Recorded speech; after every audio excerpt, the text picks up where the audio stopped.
남편이 다른 여자와 있는 걸 제 두 눈으로 봤습니다. 그날 이후 제 세상은 완전히 무너졌습니다. 그런데 믿기지 않겠지만 그 사건이 우리 가정을 살렸습니다. 그리고 지금 저는 이렇게 고백합니다. 하나님은 진짜 살아 계십니다. 이곳은 하나님의 이야기를 전하는 기독교 채널입니다. 구독으로 믿음의 여정에 함께 해주세요. 그날은 유난히 비가 많이 오던 날이었어요. 아이를 학원에 데려다 주고 돌아오는 길에 근처 카페에 잠깐 들렀죠. 창가 자리에 앉아 커피를 마시고 있었는데 그 장면을 봤어요. 남편이었어요. 낯선 여자와 마주 앉아 웃고 있었죠. 너무 익숙한 그 표정하지만 제게는 오랫동안 보여주지 않던 얼굴이었어요. 설마 아니겠지. 그냥 회사 동료겠지. 몇 번이고 스스로를 설득했지만 그 여자의 손 위에 남편의 손이 살짝 얹히는 순간 머릿속이 새하얘졌습니다. 커피는 더 이상 삼켜지지 않았고 손끝은 얼어붙은 것처럼 움직이지 않았어요. 아무 말도 아무 생각도 들지 않았습니다. 단지 이제 끝이구나라는 생각뿐이었죠. 그 사람은 여자를 배웅하듯 먼저 나갔고 저는 몇 분 뒤에 자리를 떴어요. 집에 돌아와 아무 일도 없던 것처럼 현관을 쓸고 저녁을 준비하고 아이의 숙제를 봐줬습니다. 그날 밤 남편은 평소처럼 집에 들어왔어요. 뭐야? 나 안 기다렸어? 샤워하고 와요. 밥 식겠어요. 저는 웃으면서 말했어요. 웃을 수 있었어요. 아니, 웃는 척이라도 해야 했어요. 불 꺼진 거실에 앉아 있던 밤, 문득 오늘 내가 본 장면이 정말이었는지를 되짚어 봤어요. 하지만 아무리 생각해도 꿈이 아니었어요. 남편의 외도를 저는 직접 봤습니다. 소리치지도 않았고, 따지지도 않았고, 눈물 한 방울 흘리지 않았어요. 대신 아주 깊고 무서운 침묵이 제 안에 내려앉았습니다. 그 침묵은 제가 평생 쌓아올린 신앙까지도 삼켜버릴 만큼 깊었어요. 기도하지 않았어요. 주님이라는 단어가 그날만큼 낯설게 느껴진 적은 없었어요. 하나님도 예배도 모든 것이 무의미하게 느껴졌죠. 그리고 그 이후로 저는 변했습니다. 아주 조용히, 아무도 모르게. 그리고 그 변화를 아무도 눈치채지 못했습니다. 그게 더 외로웠어요. 그날 이후 아무 일도 없던 듯 살아야 했어요. 아침이면 아이 도시락을 싸고 남편 셔츠를 다려두고 아무 일도 없던 사람처럼 움직였죠. 아침이면 그 사람도 전혀 달라지지 않았어요. 오히려 더 평소처럼 행동했어요. 말도 부드럽고 밥도 잘 먹고 웃기도 했어요. 그게 더 무서웠어요. 정말 제가 아무것도 모른다고 생각하는 걸까 싶어서요. 요즘 딸아 말이 없네. 무슨 일 있어? 남편의 그 말에 웃음이 나올 뻔했어요. 그 말이 얼마나 우스운지, 얼마나 무서운지 그는 몰랐겠죠. 저는 아무 대답도 하지 않았어요. 대신 고개를 숙인 채 반찬을 집었어요. 하루는 그 사람 셔츠 주머니에서 낯선 호텔 영수증을 발견했어요.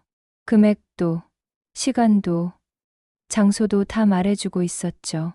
그걸 손에 쥐고 한참을 멍하니 서 있었어요. 결국 아무 말 없이 그 종이를 찢어 쓰레기통에 버렸습니다. 그날 밤, 잠든 아이를 바라보며 생각했어요. 이 아이가 나중에 나처럼 살아가면 어떡하지? 그 생각에 가슴이 아려왔지만 그것조차 제 안에서 곧 사라졌어요. 마치 아프지도 않은 척, 괜찮은 척 하는 게 습관이 된 사람처럼요. 사람들을 피하게 됐어요. 친구들 연락도 안 받고, 교회 소그룹도 빠지고, 누가 제 눈을 들여다볼까봐 무서웠거든요. 누구 하나 요즘 왜 그래? 라고 묻는 게 두려웠어요. 그래서 더 조용해졌고, 더 말이 없어졌어요. 그리고 그 고요함 속에서 저는 점점 사라지고 있었어요. 하루는 거울을 보는데 낯선 여자가 서 있더라고요. 퀭한 눈, 아무 표정 없는 얼굴, 말라버린 입술. 그게 제 얼굴이었어요. 기도하지 않았습니다. 하지 못했어요. 말문이 막힌 게 아니라 하나님께 무슨 말을 해야 할지 몰랐어요. 너무 무너져서 말이 아니라 침묵만 남았어요. 그 침묵 속에서 저는 하나님께 등을 돌리고 있었어요. 하지만 이상하게도 그분이 제 곁을 떠났다는 느낌은 들지 않았어요. 그게 더 슬펐어요. 예배당 맨 뒤 구석 자리에 앉아 있었어요. 일부러 일찍 도착했어요. 아무도 없는 공간에서 조용히 숨고 싶었거든요. 찬양이 흘러나왔고 사람들은 눈을 감고 손을 들었어요. 그런데 저는 아무 반응도 하지 못했어요. 그저 앉아만 있었어요. 하나님, 진짜 계세요? 마음속으로 그렇게 물었어요. 그런데 대답은 들리지 않았어요. 그날 말씀은 원수를 사랑하라였어요. 마태복음 5장 44절. 나는 너희에게 이르노니 너희 원수를 사랑하며 너희를 박해하는 자를 위하여 기도하라. 그 구절을 듣는 순간 숨이 턱 막혔어요. 눈물이 났어요. 감당할 수 없을 만큼 억지로 참으려 했지만 손으로 입을 막은 채 고개를 숙였어요. 그 사람이 떠올랐어요. 제 남편, 그리고 그 여자의 얼굴. 기도하라고요? 사랑하라고요? 도저히 이해할 수 없었어요. 예배가 끝난 뒤 아무 말도 못하고 조용히 자리를 나섰어요. 교회 계단 아래에서 한참을 울었어요. 마치 땅이 꺼질 것처럼요. 그날 이후 매일 밤 잠들기 전 성경을 펼쳐봤어요. 단 한 줄이라도 읽고 싶었어요. 하나님의 마음이 어디 있는지 알고 싶었어요. 어느 날 아주 작은 고백이 기도처럼 흘러나왔어요. 하나님, 저 지금 너무 싫어요. 그 사람도, 제 자신도. 솔직했어요. 아무도 듣고 있지 않았지만 그 말이 제 안에서 울렸어요. 그리고 그 순간 처음으로 내가 하나님 앞에 있구나 하는 느낌이 들었어요. 그 이후로 매일 밤 한 문장씩 적어 내려갔어요. 오늘도 말하지 않았어요. 그 사람은 여전히 웃어요. 저는 그냥 살고 있어요. 짧은 문장이지만 그게 저를 버티게 했어요.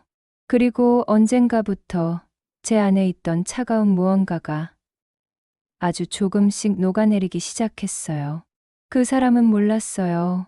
제가 교회에 다녀오는 것도, 매일 기도문을 쓰는 것도, 하지만 몰라도 괜찮았어요.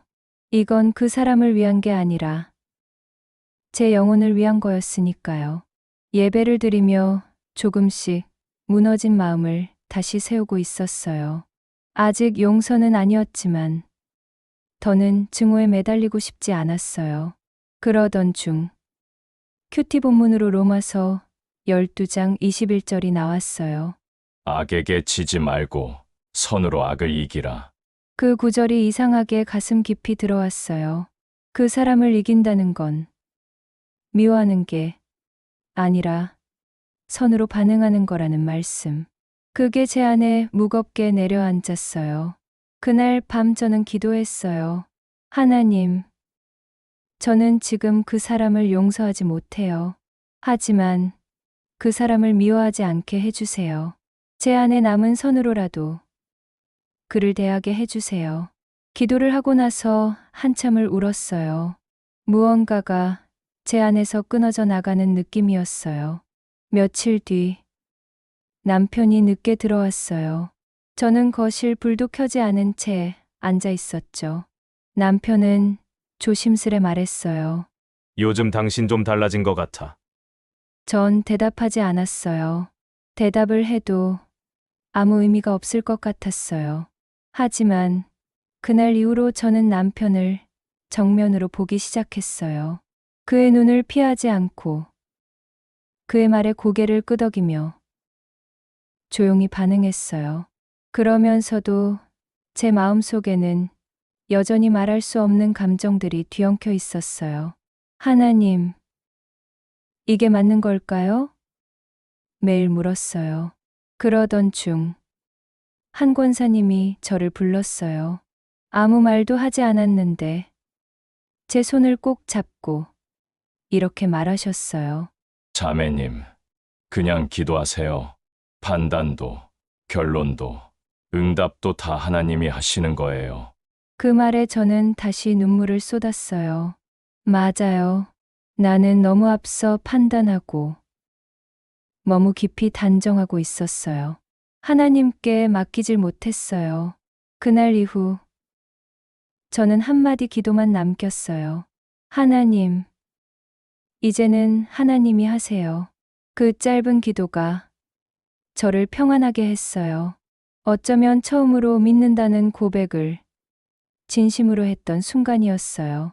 그날 이후 남편의 행동이 조금씩 달라지기 시작했어요. 큰 변화는 아니었지만 작은 눈빛과 조심스러운 말투가 느껴졌어요. 그는 아직 아무 말도 하지 않았지만 그 침묵 속에 작은 무너짐이 있었어요. 그리고 저 역시 그 침묵 속에서 아주 작은 회복을 시작하고 있었어요. 그날은 평소보다 남편이 일찍 들어왔어요. 현관문이 열리고도 한참을 말이 없더니 거실에 앉은 제 앞에 조용히 섰어요. 할 말이 있어. 순간 심장이 쿵 내려앉는 기분이었어요.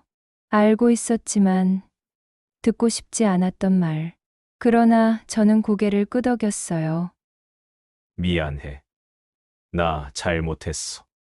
그가 입을 열었을 때 저는 아무런 표정도 짓지 않았어요. 속에서는 별의별 생각이 다 지나갔지만 겉으로는 아주 차분했어요. 그 사람이 드디어 자신의 입으로 죄를 고백했지만 저는 그 말만으로 무언가가 해결될 거라 생각하지 않았어요. 언제부터였어? 저는 짧게 물었고 남편은 고개를 숙인 채 대답했어요. 정확히는 모르겠어. 어느 순간부터 나도 왜 그랬는지 모르겠어. 그 말이 더 아팠어요. 이유도 모르면서 무너졌다는 사실이 사랑이 없어서가 아니라 믿음이 없었다는 게. 아이 이름은 부르지 마. 그 아이는 아무것도 몰라야 해. 남편은 고개를 끄덕였어요. 그리고 한참을 조용히 앉아 있었어요. 그 시간이 어색하지 않았어요. 아니, 오히려 그 침묵이 우리 둘 사이에서 처음으로 진심 같았어요. 그날 밤 저는 혼자 방에 들어와 기도했어요. 하나님, 이 사람이 뉘우친다고 해서 제가 바로 용서할 수는 없어요. 하지만 저의 이 차가운 마음을 하나님이 만져주세요. 눈물이 흘렀어요. 억지로 참지 않았어요. 참지 않아도 되는 마음이 된 것 같았거든요. 그날 이후 우리는 조금씩 이야기하기 시작했어요. 억지로 끌어내려 하지 않았고 질문도 다 하지 않았어요. 대신 함께 있는 시간을 늘렸어요. 짧게라도 마주보고 밥을 먹고 아이 이야기를 나누고 날씨 얘기를 했어요. 누군가 보기엔 여전히 냉랭했겠지만 저희에겐 그것이 회복이었어요. 어쩌면 다시 시작하는 게 아니라 처음부터 새로 배워가는 중인지도 모르겠다고 생각했어요. 그리고 저는 매일 이렇게 기도했어요. 주님, 이 사람을 다시 사랑하게 해달라고 기도하진 않겠어요. 다만 제가 이 사람 앞에서 하나님을 놓치지 않게 해주세요. 시간이 조금씩 흘렀어요. 평범한 일상이 다시 자리 잡기 시작했지만 제 마음은 여전히 예민하고 조심스러웠어요. 남편이 출근하고 아이가 등교한 조용한 오전. 저는 여전히 말씀을 읽고 조용히 기도했어요. 여호와는 마음이 상한 자를 가까이 하시고 충심으로 통회하는 자를 구원하시는도다. 시편 34편 18절 말씀은 마치 저를 향해 쓰여진 듯 했어요. 아무도 몰랐던 제 마음의 균열과 상처를 하나님은 알고 계셨고 그걸 만져주시는 것 같았어요. 남편은 전처럼 다정하진 않았지만 뭔가 달라졌다는 걸 느낄 수 있었어요. 대화에 눈을 맞추려 하고 식탁 위에 먼저 앉기도 했어요. 그는 여전히 미안함 속에서 말수를 줄였지만 그 조심스러움이 오히려 진심처럼 느껴졌어요. 어느 날 아침 남편이 제게 말했어요. 요즘엔 집에 오면 마음이 편해. 짧은 말 한마디였지만 저는 그 말이 감사했어요. 모든 걸 잊었다는 뜻이 아니라 다시 시작하고 싶다는 뜻처럼 들렸거든요. 그리고 저는 점점 알게 됐어요. 용서는 단번에 완성되는 일이 아니라 하나님 안에서 하루하루 결단해 나가는 일이란 거려. 그날 이후 저희 집엔 더 이상 큰 소리가 나지 않았고 조용한 대화와 눈빛으로 마음을 건네는 시간이 늘어갔어요. 하나님은 그렇게 무너진 가정 위에 조심스럽게 평안을 심어주고 계셨어요. 회복은 생각보다 더디고 불안정한 길이었어요. 아침엔 괜찮다가도 저녁이면 마음이 무너졌고 어떤 날은 아무 일도 없었는데 괜히 눈물이 났어요. 가끔은 다시 사랑할 수 있을까란 생각이 들었고 어떤 날은 이 결혼은 끝났어라는 결론을 내리기도 했어요. 그런 날들이 반복되며 저는 깨달았어요. 회복은 감정이 아니라 선택이라는 거려. 교회에서 어느 집사님이 저를 붙들고 조용히 말씀하셨어요. 자매님, 사단은요, 부부 사이를 무너뜨리는 걸 가장 좋아해요. 서로를 믿지 못하게 하고 말하지 못하게 만들죠. 하지만 하나님은 그 틈을 회복으로 사용하세요. 믿고 기다리세요. 그 말이 가슴 깊이 박혔어요. 남편의 죄도 저희 상처도 모두 주님 손 안에 있다는 걸 다시 기억하게 됐어요. 그리고 하나님은 다시 한번 말씀을 통해 저를 위로하셨어요. 내가 내게 명령한 것이 아니냐. 강하고 담대하라. 두려워하지 말며 놀라지 말라. 내가 어디로 가든지 내 하나님 여호와가 너와 함께 하느니라. 여호수아 1장 9절. 그 말씀은 마치 제 하루를 붙들어주는 고백처럼 되었어요. 그날 이후 저는 결심했어요. 오늘 하루만 충실하자. 어제의 아픔과 내일의 불안은 주님께 맡기고 지금 내 앞에 있는 가족에게 성실하자. 그렇게 하루하루를 쌓아갔어요. 아이와 눈을 마주치며 웃었고 남편과 짧은 인사를 나누며 마음을 다스렸어요. 다시 사랑한다고 말하지는 못했지만 저녁 식탁을 함께 차리고 밥을 퍼주는 그 시간이 은혜였어요. 하루는 남편이 퇴근길에 작은 꽃다발을 들고 왔어요. 가게 앞에 있길래 예뻐서. 그 짧은 말에 저는 아무 말도 못했어요. 하지만 꽃을 받아들고 방으로 들어와 한참을 바라봤어요. 눈물이 났어요. 사랑해서가 아니라 그 마음이 다가왔기 때문이었어요. 조심스럽지만 진심이 느껴졌어요. 남편이 아직 죄에서 완전히 벗어난 건 아니에요. 저 역시 여전히 아물지 않은 마음이 있어요. 하지만 하나님은 우리를 조금씩 이끌고 계셨어요. 완전한 치유는 아니더라도 매일의 은혜로 채우고 계셨어요. 하나님은 제가 이 관계를 끝내길 원하지 않으셨어요. 대신 이 관계 안에서 하나님을 더 깊이 알게 되길 원하셨어요. 그걸 알게 되니 고통의 무게가 조금은 가벼워졌어요. 그리고 어느 날 남편이 제게 말했어요. 당신 덕분에 다시 살아보려고 해. 그 말에 저는 대답하지 않았어요. 대신 하나님께 속으로 고백했어요. 주님, 이 가정 끝이 아니라 새로운 시작으로 써주세요. 시간이 더 흘렀어요. 남편과 함께 교회에 출석하기 시작했고, 예배 시간마다 남편은 고개를 숙이고 말씀을 들었어요. 설교가 끝나면 말없이 눈을 감고 한참을 앉아있던 그의 모습은 예전엔 볼 수 없었던 장면이었어요. 그 모습을 보며 저는 매주 마음속으로 감사했어요. 하나님이 일하고 계신다는 걸 느낄 수 있었거든요. 아이도 조금씩 밝아졌어요. 예전처럼 웃고 학교 얘기도 많이 해줬어요.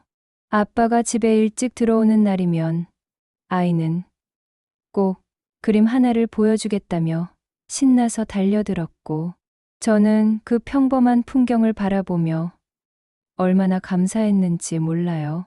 가족이란 울타리가 다시 조금씩 따뜻해지고 있다는 걸 실감할 수 있었어요.